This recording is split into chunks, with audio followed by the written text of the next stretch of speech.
Hello, and welcome to the Accountability Coach podcast, where we discuss proven business success principles related to helping you make more money, work less, so you can enjoy even better work-life balance. This is Bachrach. Today, we are honored to have a very special guest with us that I think you will find helpful if you want to take your business to the next level. And we do all have a next level. So you can be on the path to having your ideal business and ideal life. Kahn is the CEO of SELLect Sales Development. She's a certified speaking professional and an emotional intelligence expert. She's the author of Myth Shift, Challenging the Truths That Sabotage Success. And she wrote, performed, and produced a one-woman inspiring comedy show called Book of Merit. Welcome, Merit. We appreciate you joining us. Well, thank you. I'm happy to be here, Ann. Well, I want to just get right into it. I'm going to start with kind of a lengthy question, so hopefully we'll get to every component of it. So you talk about sales mindset. What is that exactly? Why does it matter? And how do I know if my sales mindset is helping me or hurting me? What a great question. So sales mindset. Sales mindset is really made up of three distinct parts. So there's your internal mind. That's what we say to ourselves. There's our behavioral mind. That's what our actions say to other people. And then there's our emotional mind. And that's how well we understand our own impact that we have on other people, just how our emotions impact us in good ways or in not so good ways. Now, a lot of times people will say, well, sales mindset is important. But what I've found over the course of my 20 plus years working with sales professionals and entrepreneurs and business owners and people who are also very, very good at what they do, but in a million years would never consider themselves a quote unquote salesperson, that mindset can support them or sabotage them in using the skills that they've learned to close business. And so if you have a supportive sales mindset, that means you're empathetic with other people, you're empathetic to what they're going on, to the challenges and problems that they share with you that you might be the solution to. But at the same time, you're also well balanced with assertiveness. So when you know that you have a problem that you can solve for them, you are unafraid and unapologetic to make an appropriate offer. And so there's many things that we can do to strengthen our sales mindset. But first, it's important to identify what are the parts of our mindset that are sabotaging us, whether that's the beliefs we say to ourselves or how we interact with other people or those emotional triggers. So many people, at least I've heard them say to me, my clients anyway, or it's, hey, I don't want to be considered salesy, or I don't want to come across as salesy, or I don't want people to think I'm salesy. And my comment to them is, well, if you're being of service to people, I don't understand how you think you're salesy. How can you help them when they're thinking about those kind of things? Oh man, I wish I had $1 for every single person I've talked to over the course of my career who didn't want to be pushy and aggressive and salesy, but they wanted to be more influential with people so that people had a good opportunity to freely choose to do business with them. So in fact, we call our company SELLect Sales Development. We spell it a little funny. We spell it SELLect because selling is part of it, really, but we really want you to stop selling and start getting selected. So what that looks like is making appropriate offers and what an appropriate offer is, it's appropriate because your solution is a true answer to someone's challenge or issue or pain. And it is appropriate for them in terms of what they're able and willing to invest to solve the problem that they have. And it's appropriate in terms of you're talking to the right person who can make a decision, who that decision will impact them personally or their role in the business. And so there are lots of elements that go into make an appropriate offer. And I think why salespeople get a bad rap when they are being pushy and aggressive and salesy is when it's all about them, when it's about the salesperson reaching their quota or trying to be the answer for everything.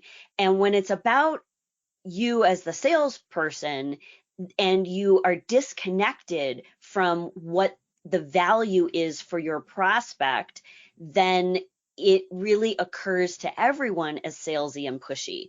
But when you are able to put yourself in someone else's shoes, and because of that, ask them good questions that have them think deeper about the issue that they have, then they're able to make a good decision for themselves, whether or not that means working with you. So my belief is, when you sit down and have a conversation with me in person or over Zoom or on a phone call, my job is to make sure I'm asking you good questions so that you can get to the real heart of your issue. If in that conversation you determine, or we determine together, I'm a good fit to help you solve that problem, then great, let's talk about what a relationship looks like and how we might work together. But before we can get to that point, it's not about me trying to push all of my solutions and ways I work on you. It's about asking good questions so that you can make that decision for yourself. So how would you help us develop a stronger sales mindset? Well, given that that sales mindset is made up of those three areas that I mentioned, that internal mind, behavioral mind, and emotional mind, what we do at SELLect Sales Development is we really make sure that we're assessing so that we see where you're starting from, because I can't really train everybody the same way. I need to meet you where you are. So, for example, many years ago, I had two guys in my sales training class, Stephen and Daniel. They were really great. They worked for the same company. They were hired around the same time. They sold the same products and services in the same territory, around the same price point. I mean, everything with these two guys was the same. And if I think back and I'm honest about it, I think they even looked alike. Like everything was the same. The challenge was, even though they sat next to each other in my training class, learning the same material from the same coach in the same moment, Stephen had some amazing results, and Daniel didn't really do much with what he'd learned.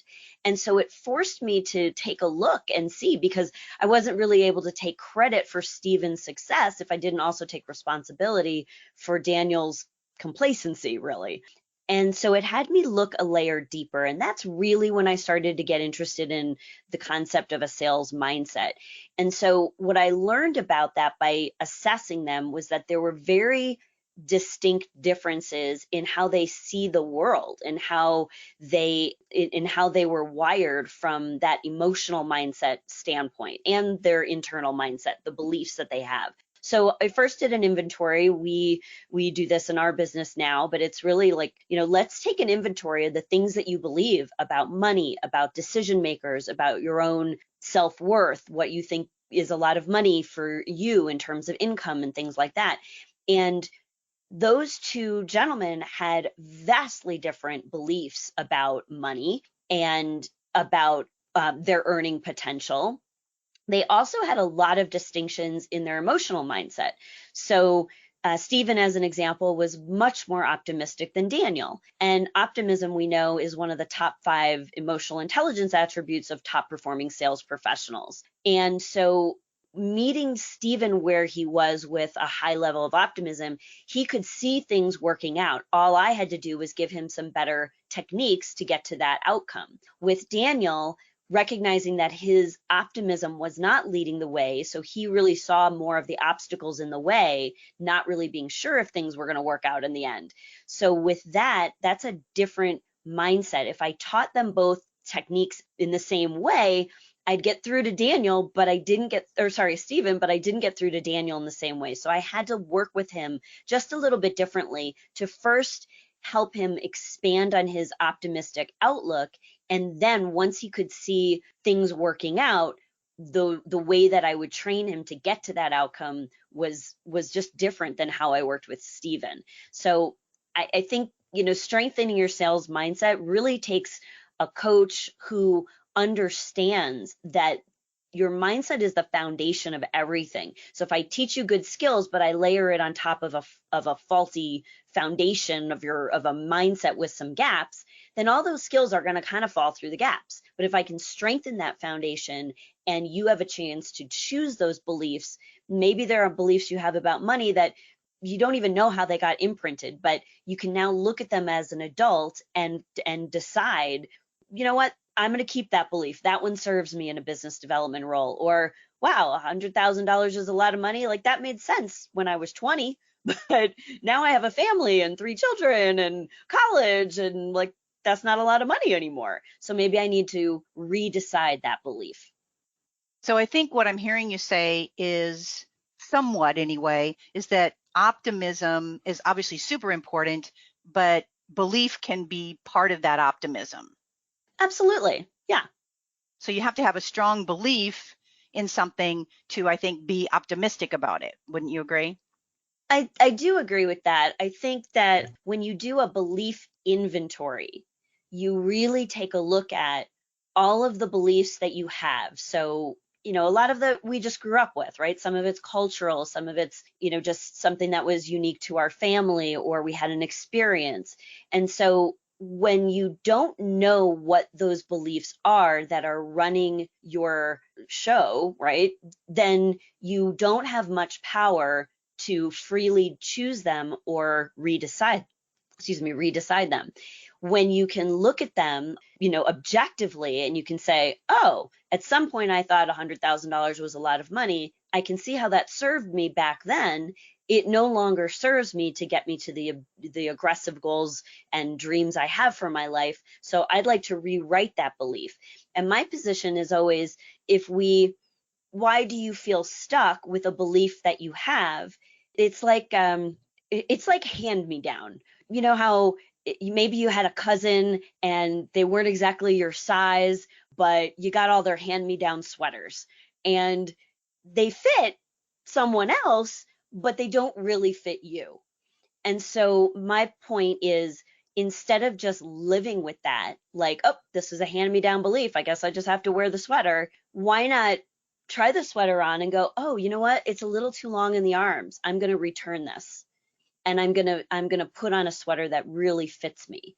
And that's the same thing with beliefs. We get to look at them and say, I would like to keep this one. This one supports me. Like, I have a very strong belief that the money that I've needed shows up for me. And it doesn't mean I don't work for it. It doesn't mean it magically appears in my mailbox, but I have been in business for myself for more than 20 years. And every year at the beginning of the year, I kind of look at my numbers and I go, oh, I wonder how this year is going to work out. And every year it works out. So I have a supportive belief backed up with mountains of evidence that, things just kind of happen. And I know that I work hard for it, but I know that that belief is supporting me, as opposed to, every year I wonder, like, how am I going to make this year work out? And then if I freak out and stress about it, that does not support me in getting to where I want to go. So what are the most important emotional intelligence attributes for a strong salesperson? I'm just going to use the salesperson as context. It could Absolutely. be an entrepreneur or whatever role you're in. Yeah. So there's the top 5 are self-actualization, independence, self-regard, optimism, and assertiveness. So I'll just say a little bit about those. So self-actualization it's having that growth mindset. It's being interested in other things in your life, right? So it's I think about it like being well-rounded, right? Like I know that I have the capacity to learn and to grow. I'm constantly trying to get better, and I like that part of myself. So that's essentially what self-actualization is. Independence is that ability to consider all the information around you, but stand grounded and able to freely make a decision and support your case and defend your position and things like that. So you can consider things around you, but then when the buck stops here and you can make a decision. Self-regard, you might think of as confidence. It's distinct from self-esteem, which I think, self-esteem, we're looking for people from the outside to kind of build up our self-esteem. Self-regard, I think about as emanating from the inside out. So when I feel strongly about my own capabilities and who I am in the world, then that emanates out from me and touches everything that that is around me. So strong self-regard allows me to rise to the level and play at a high game. Optimism, which we talked about, that is, as you would expect, it's seeing a positive outcome. It's seeing the good, right? And being clear that things will work out, but it's not being so optimistic that you're in an argument with reality. So I really like to look at this one as it relates to reality testing. So you really want to have a balance, and I call it anchored optimism. So it's optimistic, and you always want to be, have that strong outcome to pull you toward it, but you also want to balance that with some reality check, and so you're not in an argument with reality about the obstacles that are in your path to get to that optimistic goal. And then finally, assertiveness. That is very distinct from it's aggressive. It's not aggressive or pushy, but assertive person is able to, like I had mentioned earlier, empathize with someone else, but still be strong in letting someone know, I do have a solution for you. And I think a strong sales professional has just enough assertiveness to be able to say, how many would you like, to make strong and appropriate offers. This is really good stuff. I'm so glad you like it, Ann. I am really digging all this. I really am. This is, I can't take notes fast enough, actually. So this is, a lot to really think about, and how these are all intertwined in who we are, how we think, and how we present ourselves to get the outcome that we want or not. Yeah. So, yeah, they really are. And, we kind of put it together in what we call our Open for Business framework. Take a look at the ways you go to work, the action plans you have, the skill sets that you have, and most importantly, the mindsets that you have that are either helping you or hurting you to reach your aggressive goals. And that Open for Business framework is really about mindset, mechanics, and motion. So mindset, like we've talked about, is really that foundation, and then the mechanics of how you do the thing, right? Like your skill sets in terms of asking good questions and having people feel comfortable telling you their budgets and moving things through the sales process. And then motion is really about the actions and behaviors you do to reach your goals. So when we look at all three of those areas, that's when we can kind of do a deep dive and say, okay, all of these areas are going to impact each other, right? If you have a strong mindset, you're going to be in action more. When you're in action more, your skills are going to improve. So all three work together, but I could start anywhere in that trio, right? If you improve your action plan, you're going to have some better results. And so that's going to shift your mindset, give you more excitement to try some new skills, right? So it really doesn't matter where you start. It just matters that you do start. And that's really the magic formula, is to always be working on all three of those and know which one will be the right place for you at this moment in time to open your mind and ask yourself the question, have I already decided it can't get any better, or am I open to another outcome? And, am I open to a new possibility? And I think when we ask ourselves that question, we can also ask our prospects and, clients that question, and it opens a dialogue for what do we need to do to improve our outcomes. So speaking about the Open for Business framework, I believe that you have a special download or something that we can take advantage of. Yeah, I'd love to share that with your listeners. A lot of people, when I talk about the Open for Business framework, they kind of like the idea of it, but it's, there's so much to it. So we put together a report, and it's a free download. So if you go to meritcon.com/podcast, you'll just fill out the information there, and we'll send you the download right away, and you can learn a little bit more about which of the aspects of the Open for Business framework really speak to you. We're actually in development. We're putting the finishing touches on an assessment so that you can answer some questions from your own perspective, and then get a better handle on which aspect of that framework is the right place for you to put some focus to get to your next level of growth. So that's in the works. So if anybody who downloads that Open for Business framework report will then be notified immediately when that assessment is live in action. Awesome. Awesome. Love it. Merritt, is there anything else that you'd like to share with us? I think you've asked some great questions, so I appreciate that, Anne.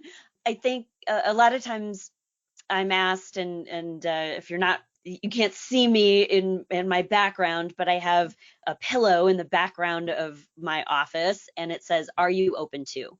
And I believe that those 4 words, if you got nothing else from the wealth of information that I've shared in this conversation, if you ask that question to yourself, am I open to a new possibility? Am I open to having a conversation with someone? Am I open to, really listening to an alternative perspective on anything? That is a great question to remind you to be open to the ideas and the challenges of that other people are bringing to you. But also, it's a great question to ask your prospects and your clients, your business partners, your colleagues. Are you open to another possibility? Are you open to a new way that we might go to market? Are you open to answering some questions about your business so I can determine how or if I can really be of service to you? Those 4 words really can transform so many different conversations, and it's something that I'm kind of becoming known for. And whether I'm doing a keynote at a conference or coaching conversations, I'm pretty sure you can't really talk to me for more than a few minutes without me saying some version of that question. Well, I'm going to be using it. Excellent. I love it. I'm going to take it and put it to use right away, Merritt. I love it. Very good. Well, I appreciate your time again, being here and sharing such great insights with us that can help us go to our next level. Well, it's been my pleasure to be here. Thanks, Anne. Well, my hope for our time together with Merritt is that you got value and an idea or two that will help you be even more successful, professionally and personally.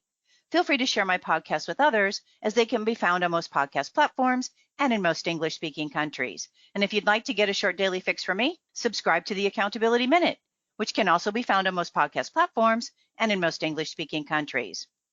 And if you'd like to get more proven business success resources and tips, subscribe to my blog by going to accountabilitycoach.com/blog. And remember to aim for what you want each and every day. Until next time, make it a great day, today and every day. I appreciate you listening.